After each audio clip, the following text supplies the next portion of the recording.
guide by. But Ashley liked it, and I suppose it was sort of modern. And one day when Ashley was walking around in her garden, she looked over the fence, and there she could see a chicken in some distress. The chicken was caught up in some wire and some old rubbish and stuff like that. And that garden belonged to the people next door. And the people next door were nowhere near as nice as Ashley. In fact, the people next door were witches. Horrible witches.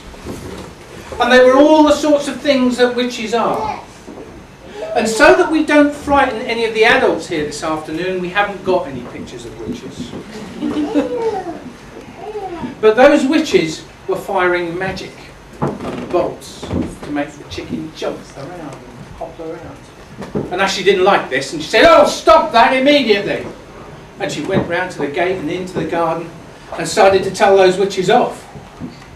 And the witches cackled, as witches do. "Well, if you don't like it, you and the chicken can be off!" And with that, Ashley and the chicken disappeared from the garden. The castle and everything in the castle, in exchange for all the gold that he'd made. So Elf agreed and moved into the castle. Now, when the elf was looking around the castle, inspecting it all, there was a tower, part of the castle, that he couldn't get into. There wasn't a door anywhere. And he'd go outside the castle and he'd have a look, and, well, there were some windows really, really high up, but no doors.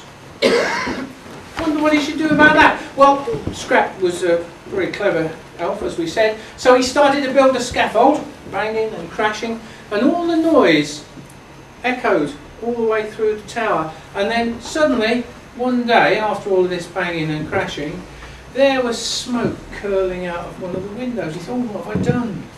And there was a bit of a roar. And then suddenly there was the sound of 10,000 blackbirds taking off.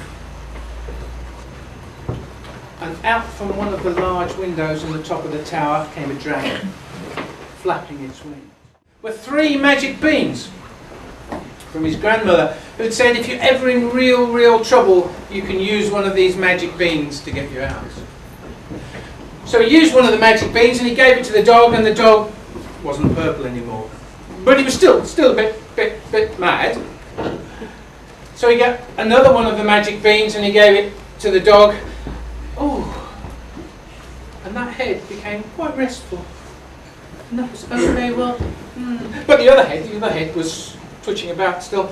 And so with his last magic bean, that prince had to think, shall I save myself and claim the kingdom? Or shall I give it to my dog?